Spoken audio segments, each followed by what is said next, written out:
So the next big idea is what's called the work energy theorem.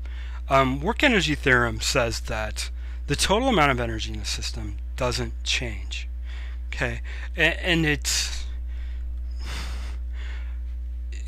not entirely true. What it typically is expressed as is that we say that the potential energy, kinetic energy, minus potential energy is equal to, not minus, total energy. So, let me change that. Kinetic energy plus potential energy equals total energy. And that this total energy doesn't change. Okay? The total energy of a system doesn't change. So that's the work energy theorem.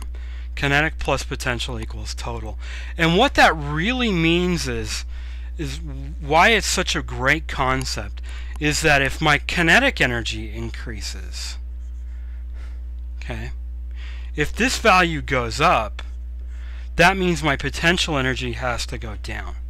I have to be trading those off, okay, because this value will always stay constant. So imagine that this number is 100 and both of these start out to be 50 and 50.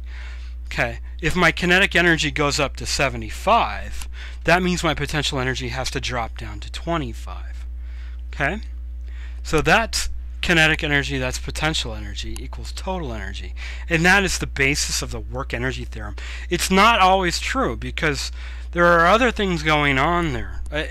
If, to be honest, to have it a proper theorem, we would have to introduce those work forces. Total. Okay?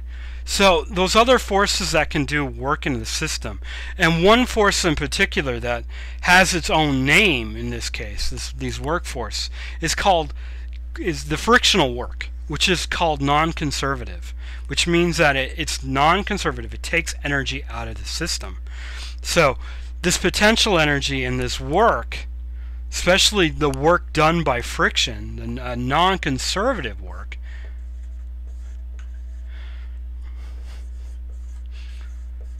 and the primary non-conservative work being friction, which takes energy out of the system,